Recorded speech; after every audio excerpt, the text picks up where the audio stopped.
Bueno, aquí estamos en la tarde y estábamos revisando la información que se ha venido generando en las últimas horas en nuestro país y en el resto del mundo. Y bueno, le pusimos decisión final a este espacio, al de hoy, porque ya finalmente ya el Tribunal Electoral del Poder Judicial de la Federación tomó una decisión. La decisión fue en contra de la candidatura de Félix Salgado Macedonio y de Raúl Morón. Ninguno será candidato al gobierno del estado, uno de Guerrero, el otro de Michoacán.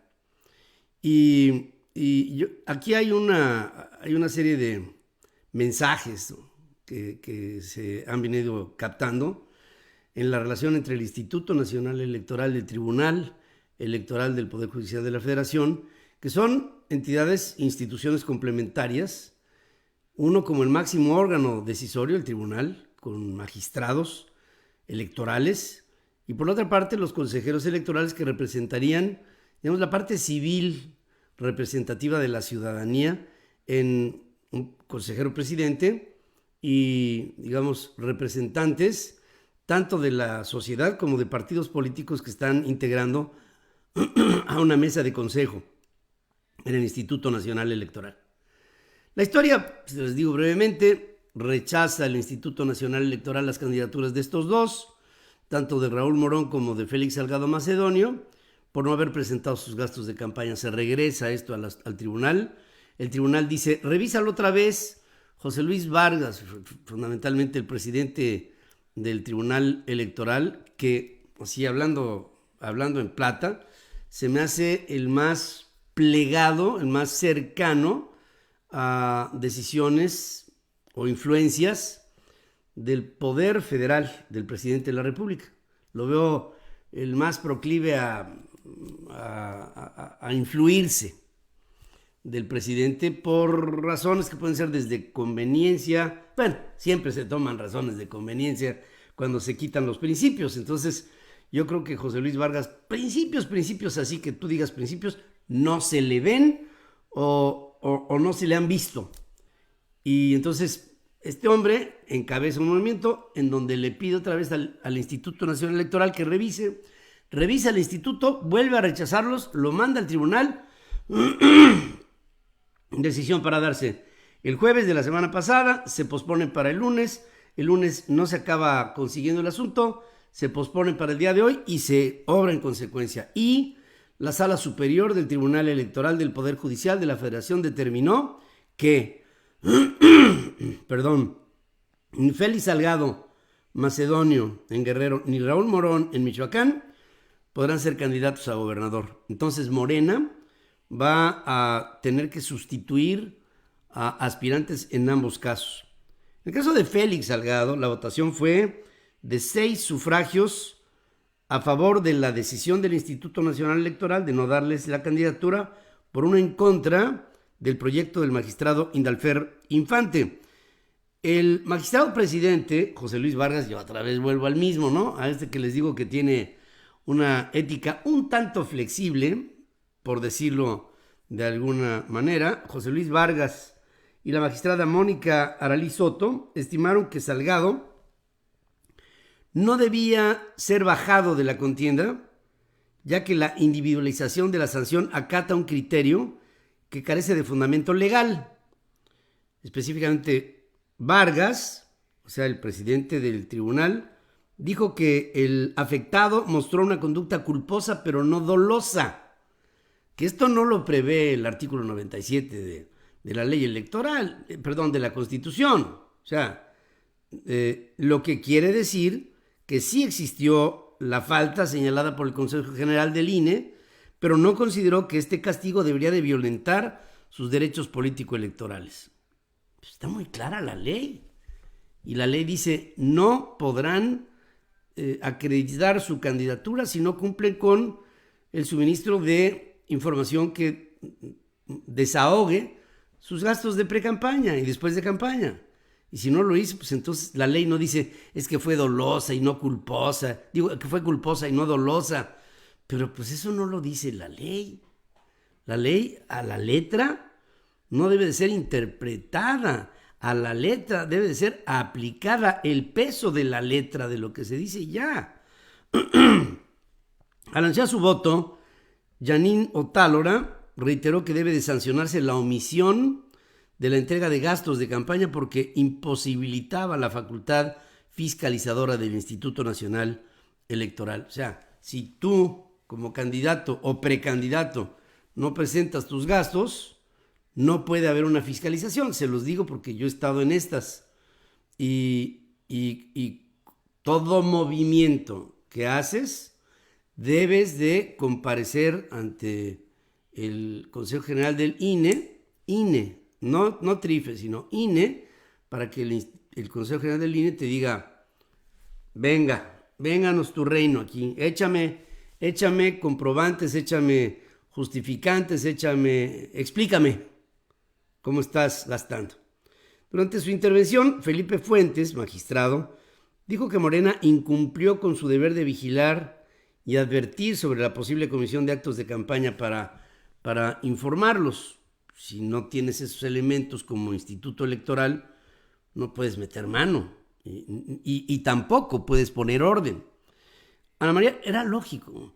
Ana María Romo, candidata de Movimiento Ciudadano al gobierno de Zacatecas, presentó ante la autoridad electoral local una queja en contra de su adversario, que es David Monreal, por violencia de género. Ya saben, cuando David Monreal le da una nalgadita a una mujer, María del Rocío Moreno Sánchez, que como presidente municipal de Juchipila fue motivo de muchos comentarios entre el público, entre la población.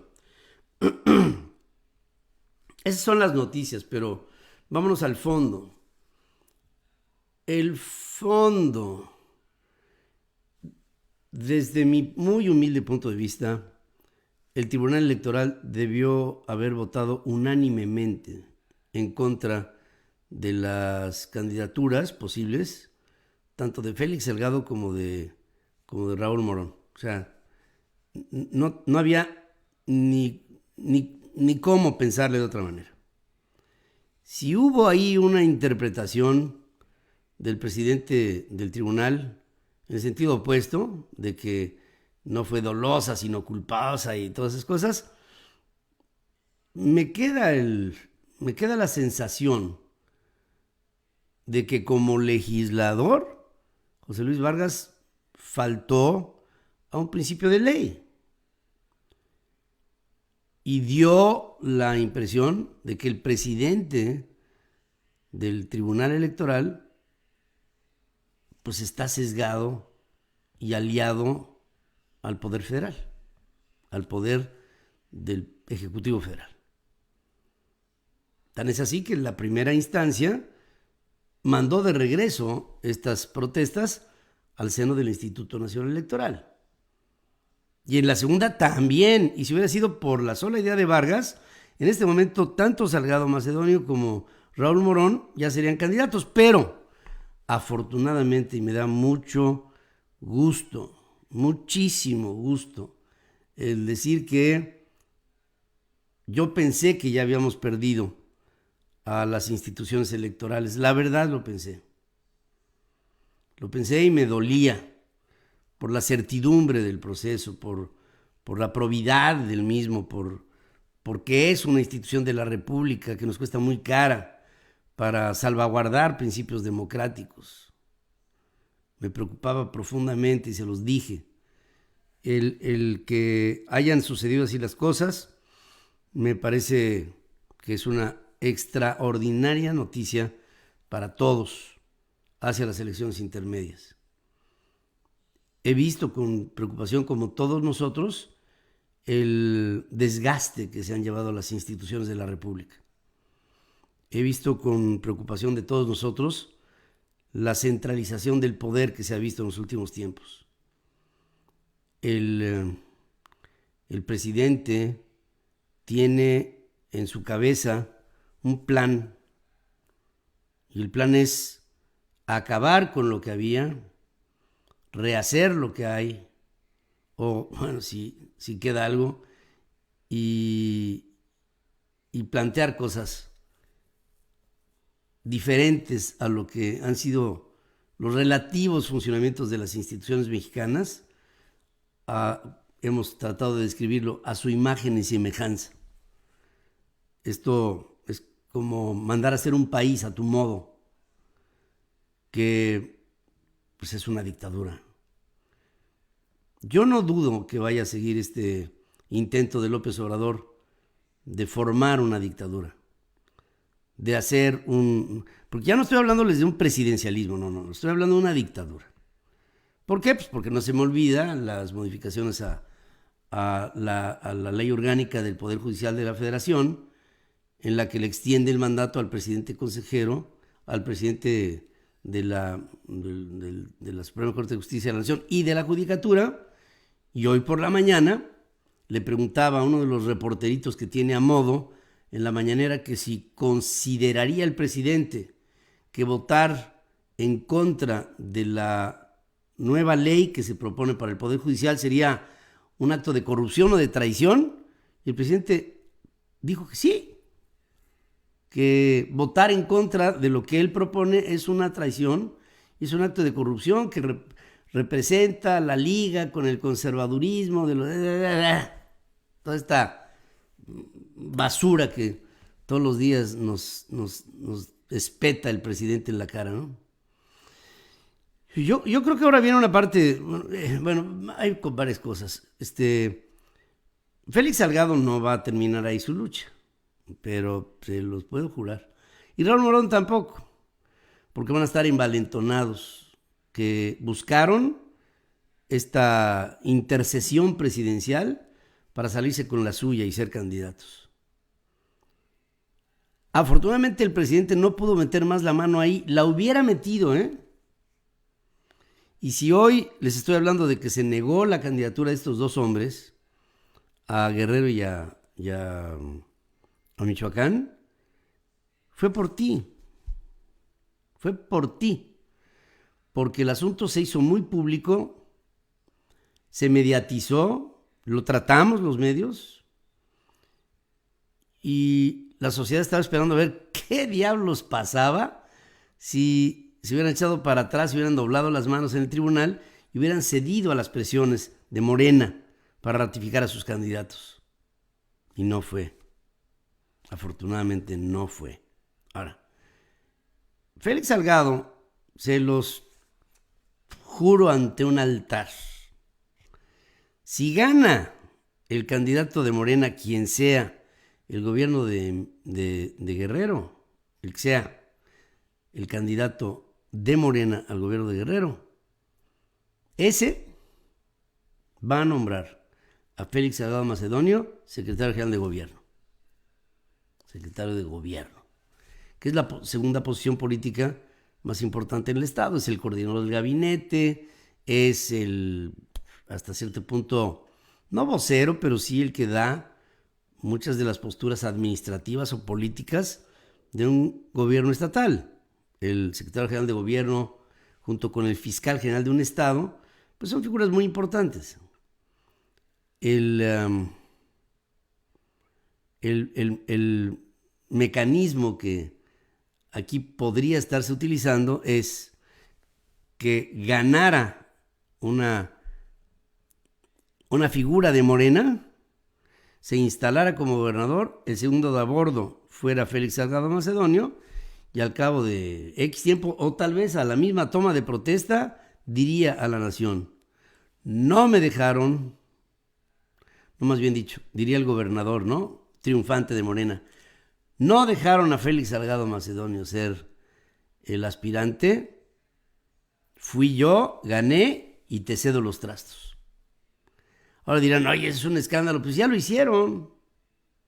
Lo hicieron con Clara Brugada y Juanito en la delegación Iztapalapa. Y todo el mundo nos quedamos tiesos con la noticia, secos con la noticia, de un sesgo político, de una miseria política tan burda, tan grosera, tan sucia, tan lamentable. Yo ahí sí, y pienso que lo van a hacer así, ¿eh? El caso de Raúl Morón, Raúl Morón no está tan cerca del presidente como lo está Félix Salgado. Félix Salgado Macedonio es compadre del presidente y compañero de 1001 batallas políticas. De esas que los hicieron comunes, porque pues dicen que Dios los crea y ellos se juntan, ¿no? Y cuando crearon a Félix Salgado y crearon a Andrés Manuel López Obrador, pues crearon dos entidades del mismo genoma. Son iguales, son irredentos, son irrespetuosos de la democracia, son atrabiliarios, son corrientes, son ignorantes, son impresentables. Los dos lo son. Entonces se defienden. Yo estoy absolutamente convencido que el presidente se va a encargar de decirle a Félix: espérate tantito, tú no te preocupes, tú vas a tomar el poder. A mí, como diría Frank Sinatra, a mi manera. Es una vergüenza. Así la veo, ¿eh? Y así creo que va por ahí la jugada. Espero. Yo en este momento les puedo decir, no es muy periodístico lo que les voy a decir. No sé, y francamente no me importa quiénes vayan a ser los candidatos de los otros partidos para el gobierno de Guerrero. Ni sé ni me importa. Bueno, sí me importa. Pero quien sea, sería mucho mejor que si ganara el candidato que quede de Morena. Por esta estrategia que les digo que van a aplicar, estoy seguro. No hay. Ahora, en Guerrero hay una fuerte presencia de López Obradorismo, fuertísima.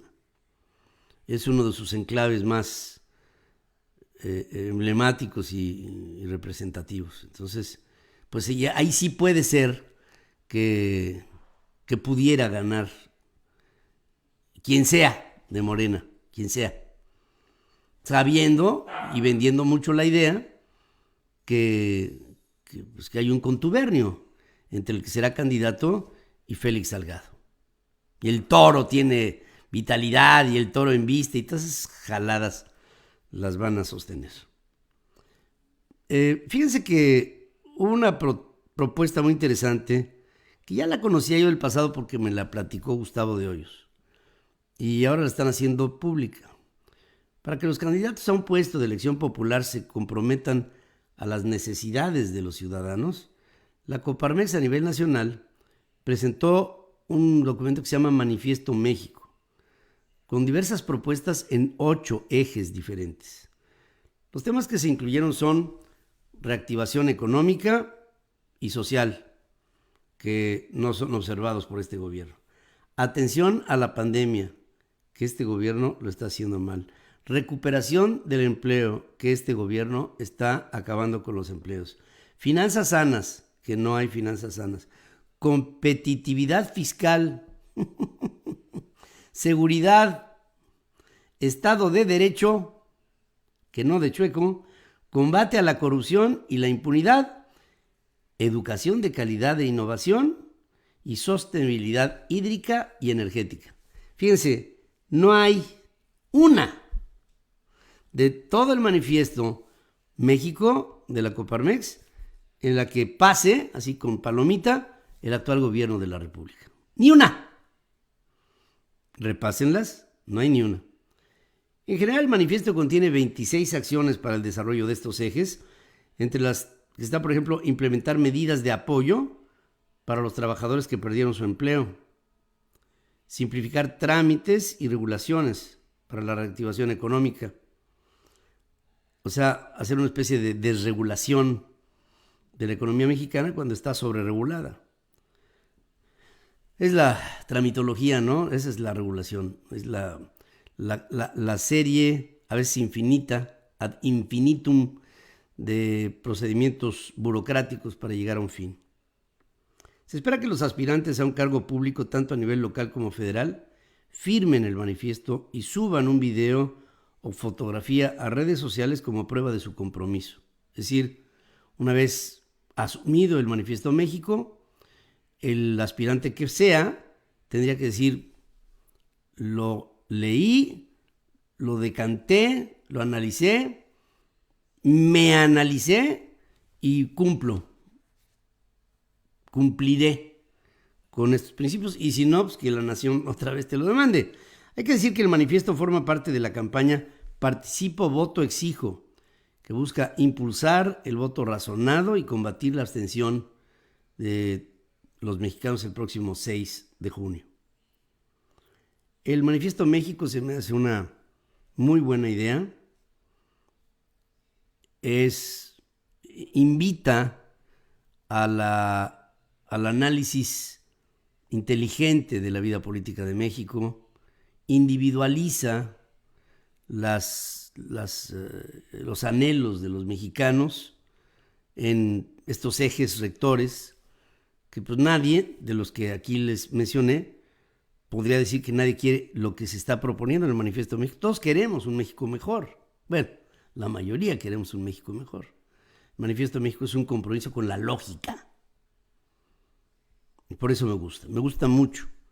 Y me gusta mucho desde que me lo plantearon, hace prácticamente un año.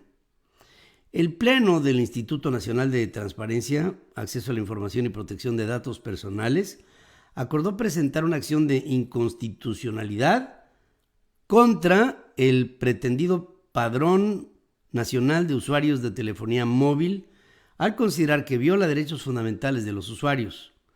Por unanimidad, los comisionados consideraron que este PANAUT, con el que se pretende recabar información biométrica de las personas, vulnera los datos personales, viola el derecho de acceso a la información y a las tecnologías de comunicación, invade las facultades de otras autoridades, es desproporcionado con respecto a los fines que persigue.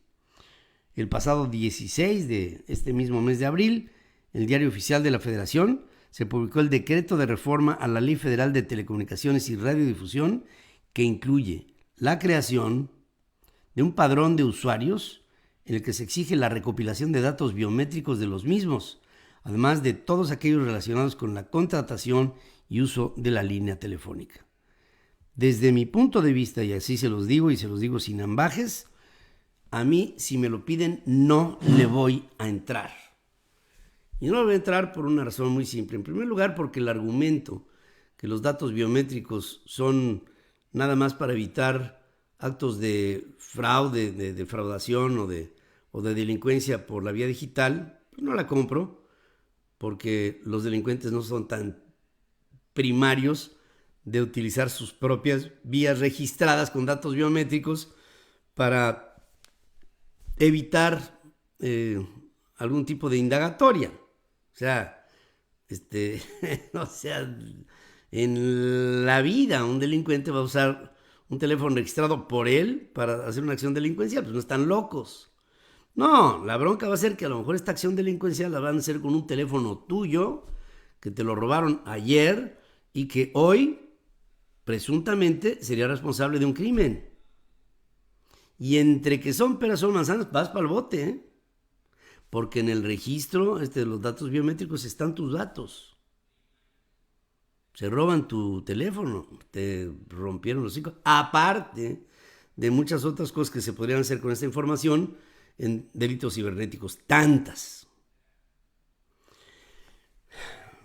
Otra cosa que les quiero comentar es que la administración del presidente López Obrador invitó al gobierno ruso, Vladimir Putin, a que participe en las celebraciones patrias de México.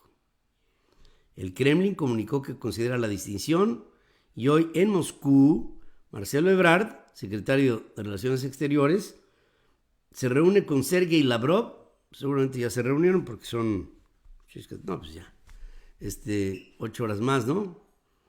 Y pues ya se reunieron, y de lo ahí platicado con Lavrov se hablará, fíjense, entre Rusia y México. O se habló de combate a la pandemia por el COVID, diversificación de lazos comerciales, económicos y de inversión. La Embajada de Rusia en México destacó que nuestro país es uno de los principales socios de Rusia en América Latina y el Caribe, cuya cooperación no está sujeta a la influencia del entorno político, cuya cooperación no está sujeta a la influencia del entorno político, es decir, cuya relación con quien sea no está influida por los Estados Unidos, es lo que están diciendo ahí, ¿no? Se ultiman detalles sobre la 6ª reunión de la Comisión Mixta Ruso-Mexicana de Cooperación Económica, Comercial, Científico-Técnica y de Navegación Marítima. Dice que se elaboran varios acuerdos intergubernamentales e interdepartamentales, incluida, fíjate nada más hasta dónde vamos, ¿no? No me lo vayas a tomar a mal, pero hablaron de cooperación en la exploración y uso del espacio ultraterrestre con fines pacíficos. A ver otra vez. Incluida la cooperación en la exploración y uso del espacio ultraterrestre con fines pacíficos. ¡Qué bueno! La creación del Centro Ruso para la Ciencia y la Cultura en la Ciudad de México, el reconocimiento mutuo de documentos educativos y la cooperación entre las fiscalías generales de los dos países, entre algunos de los aspectos más importantes. El día de mañana inicia un registro virtual. Bueno, aquí me están diciendo, a ver, pues dame algún comentario al respecto. Decíamos ayer que el presidente de México está dando una visión pobre de su concepto de la diplomacia internacional. Si tú estás embarcado en un acuerdo comercial en el que entre México y Estados Unidos tenemos convenios de colaboración y de intercambio comercial por $700 mil millones, pues voltea a ver a Rusia y desde el punto de vista estricto, lo que hacemos con Rusia con respecto a lo que hacemos con Estados Unidos no tiene ni comparación. Ahora, nunca hay que sacrificar lo más por lo menos, nunca. Si el presidente de México se cansa de elogiar a la relación con Vladimir Putin, el politburó del partido en el poder en Rusia, llegará un momento en el que le llenemos de piedritas el buche al gobierno de los Estados Unidos y entonces nos dirán, esa es la idea. Pues entonces esa idea no es la nuestra. Y si no es la nuestra, entiendo que México está en absoluta potestad de hacer relaciones con quien sea. Pero hablé de México, no hablé del presidente. El presidente está tomando opciones que a mí como mexicano se me hacen inconvenientes. Porque por prestigiar una relación con Moscú, que nos puede dejar 100, 200, 500, 1,000 millones de dólares, estamos dejando del otro lado 450 mil millones de dólares con Estados Unidos. Y una relación de beneficio mutuo. ¿Cuántos trabajadores mexicanos hay en Rusia, por mi madre? En el campo, por Dios, en Crimea, en Siberia. Pues no. Entonces, esta idea trasnochada que tiene el presidente de estrechar lazos, hoy habló con Miguel Díaz-Canel, el presidente de Cuba, va a haber una reunión con Kamala Harris la semana que viene. ¿De qué hablarán? Cuando le pregunte Kamala Harris, ¿Are you tying interests with Moscow? Y pues la respuesta no va a ser muy grata. Y menos la postura del gobierno norteamericano. No va a ser nada grato. Ahora que está habiendo castigos diplomáticos cruzados entre Rusia y Estados Unidos, entre Rusia e Italia, entre Rusia e Inglaterra. Y así nos vamos, ¿no? Yo creo que el presidente se equivoca y se equivoca feo. mandar a Marcelo Ebrard allá para que hagamos la Sputnik, ¿no?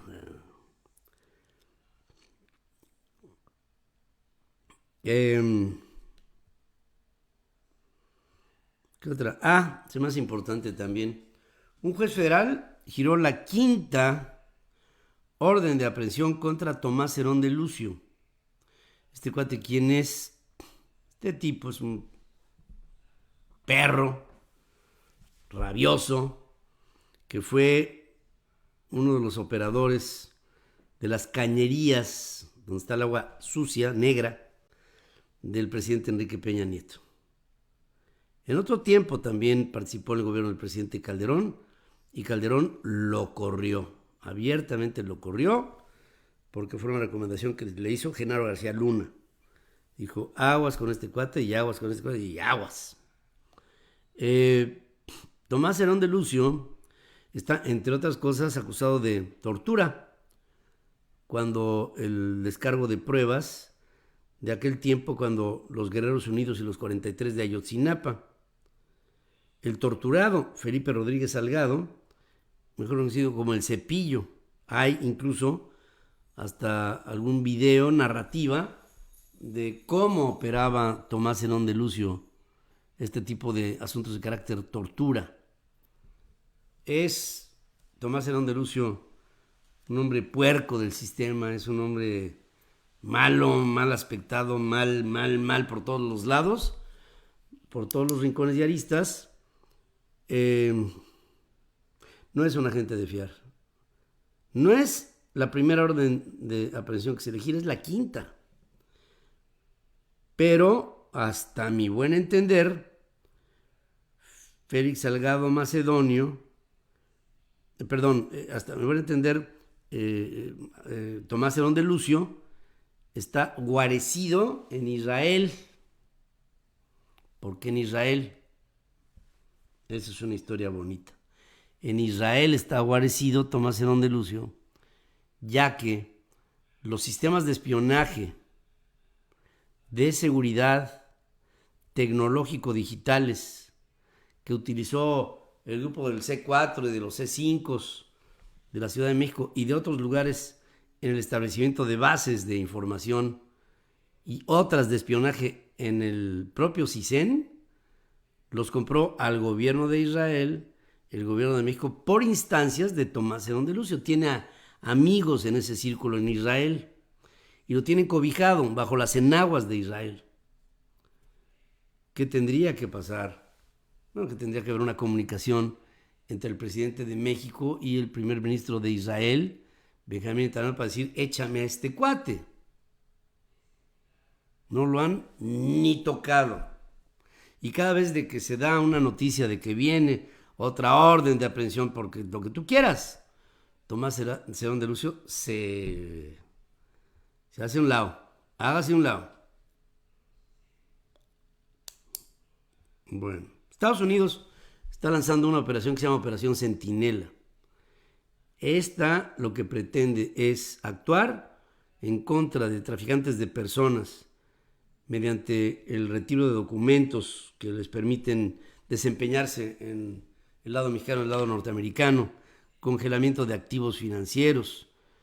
En un comunicado, Alejandro Mayorkas, que es el secretario del Homeland Department, dice que la medida busca bloquear la capacidad de los contrabandistas para participar en viajes, comercio y finanzas en Estados Unidos.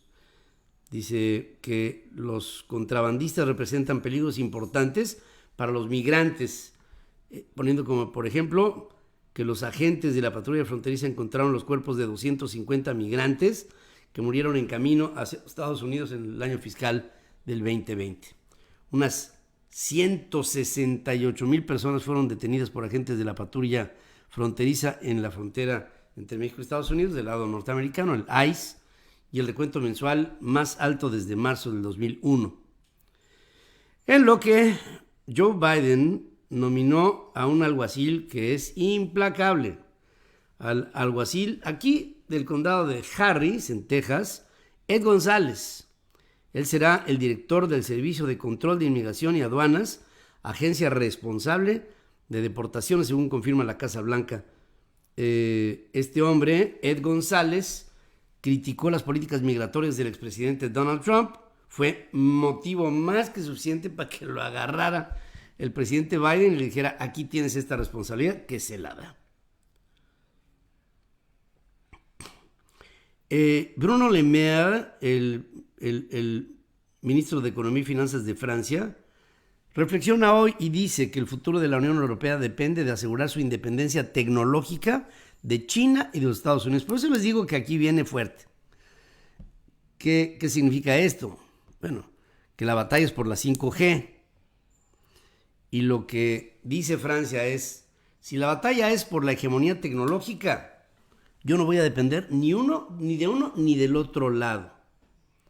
Ahora, hay demasiada investigación alrededor del esquema de comunicación de la 5G. Hay demasiada complejidad, hay apetito por una enorme cantidad de capital para proponer este mecanismo tecnológico. Y por supuesto que hay mucha competencia entre China y Estados Unidos para ver quién pone las bases para todo lo que sería el 5G en Francia o para el caso en Europa. De todo ello, pues estoy completamente convencido de que para los europeos la tecnología más asequible por razones de conveniencia es la norteamericana. O sea, Alemania no le va a comprar a China. O sea, no. Y España tampoco, y Francia menos, y a Italia, etcétera, etcétera. Reino Unido, que no es Europa, no se me vayan a... pues también está en la misma tesitura, ¿no? Entonces, yo creo que esta carrera por la tecnología está marcando pautas en Europa. Y Europa, así como en la vacuna compitió con la AstraZeneca, Oxford, Pfizer, Moderna, creo que en la parte tecnológica de corto plazo veremos la necesidad de que Europa se ponga de acuerdo cómo es que quiere y qué quiere con la tecnología. En Europa, históricamente ha habido poca comunicación cuando se implementa la tecnología. Tú llegas a un país, bueno, cuando yo era chamaco hace muchos años, llegabas a un país y tenías un tipo de contacto, con dos crachitas y una cosita que era la tierra para el otro lado, con una clavija de este vuelo. Pero llegabas a otro país de Europa y era al revés, pero volteado. Y llegabas a Londres y era al revés, pero por otro lado. Y así cada quien traía, bueno, te vendían estuches con todas las clavijas de toda Europa a 60 ciclos y 220 volts, y era una cosa de locos porque cada país tenía su interpretación. Llegabas, tenías que hacer pruebas de ver qué contacto era el que servía en función del país que fuera, desde lo más subdesarrollado que podría haber sido Portugal o España hasta lo más sofisticado que podría haber sido Inglaterra o Alemania, por decir algo, ¿no? Pero todo esto va porque ahora con la batalla por la 5G van a tener que tomar una tecnología que sea replicable muchas veces, otra vez ad infinitum, para que funcionen la 5G, la 6G y las que vengan. No sabemos hasta dónde vamos a parar con este asunto. Pero Europa ya está tomando sus previsiones y me da entusiasmo.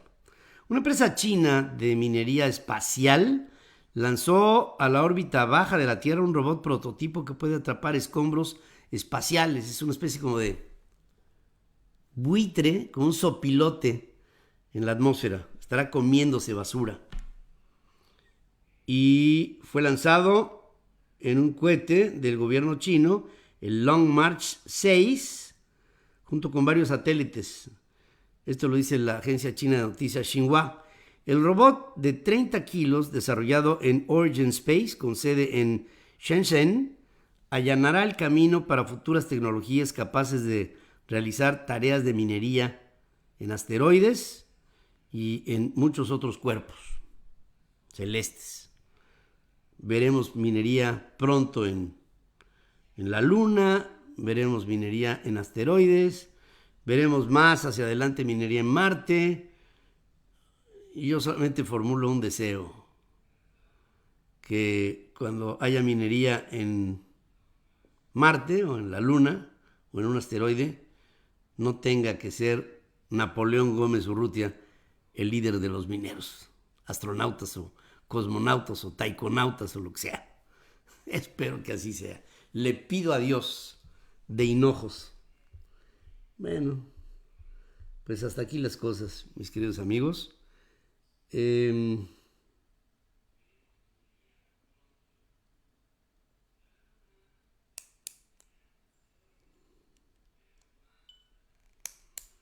Qué dividido está el país, ¿eh? Qué dividido, qué falta de lógica de algunas personas.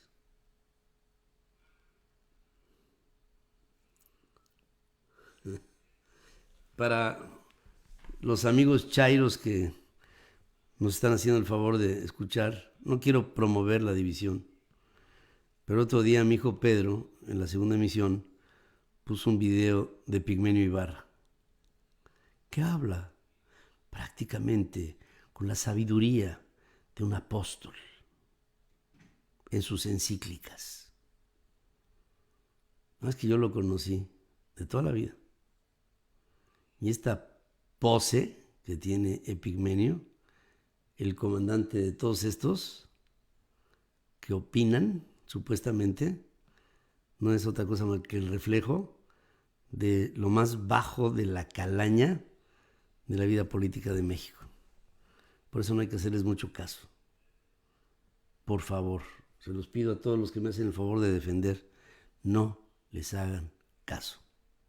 No valen un cacahuate. No, mucho menos que un cacahuate, porque los cacahuates me encantan. No valen nada. No les hagamos caso, no les demos un reflejo que pudiera tomarlos en cuenta. No los tomemos en cuenta. Vuelvo a recordar lo que me decía mi madre. ¿Odias a tu enemigo?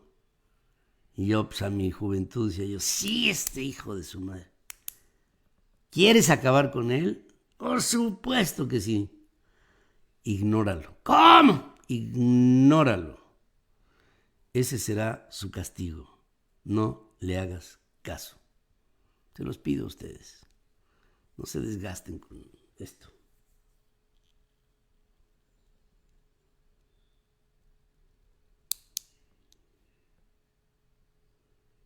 No, hombre, estoy curado de estos. Estoy curado de espantos, hombre. Bueno, pues hasta aquí la información que les digo. Me queda el buen sabor de boca de esta decisión del Tribunal Electoral. Qué bueno que así fue. Felicidades.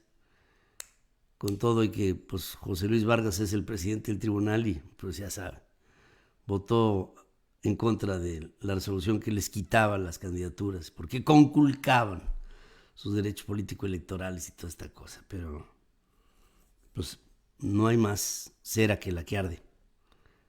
Gracias al tribunal por no haberle fallado a México. Si no hubiera habido estas causales argumentadas en el Instituto Nacional Electoral, aquí habríamos sido los primeros en decir, se merecen la candidatura. Aunque sean de Morena, aunque sean de donde sea, pues se la merecen. Pero no se la merecen.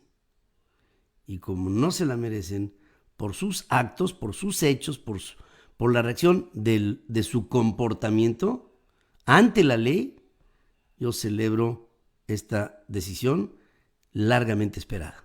Qué bueno que así sea. Veremos cuál es la reacción ahora de los aludidos, de los implicados y de los cancelados en sus derechos político-electorales y toda esta cosa. Gracias por estar conmigo.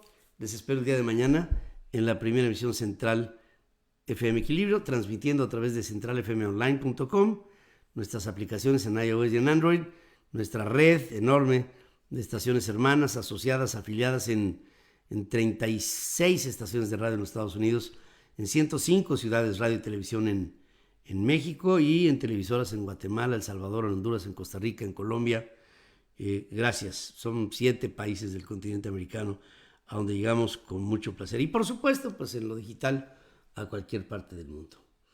Soy Pedro Ferriz de Con. Les agradezco. Como se dice en Houston, que te la finfirulean, Pedro. Saludos desde Monterrey. Fíjate que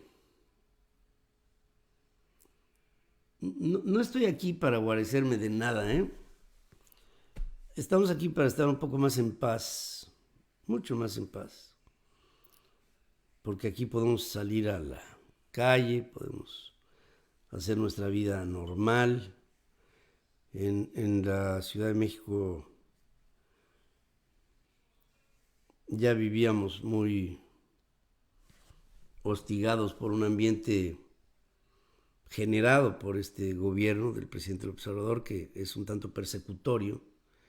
Y pues diría mi amigo Alberto, mejor conocido como Juan Gabriel, que allá lo tenga Dios en su gloria, pero qué necesidad, ¿para qué tanto problema? Entonces estamos aquí. Ahora, ¿es fácil? No, no es fácil. ¿Estamos en paz? Sí, estamos en paz. Puedo decir que podríamos, mi esposa y yo, emitir un sonido de queja. No tendríamos cómo. Afortunadamente, por todo lo que he trabajado a lo largo de tantos años junto con mi mujer, hemos encontrado un refugio de paz, de comunicación entre los dos, de unión de propósitos, de una enorme comunión. Estamos muy felices y al mismo tiempo añorantes, porque no es uno de palo. México es México, es nuestra cuna y nuestro deseo ardiente, cotidiano, de defenderte, México, y de luchar por ti, México. Creo en ti porque tu nombre se escribe con la X, que algo tiene de cruz y de calvario, decía el Bate López Méndez. Gracias por estar conmigo. Mañana les espero, 6:45 de la mañana, en la primera emisión central. Hasta entonces, descansen.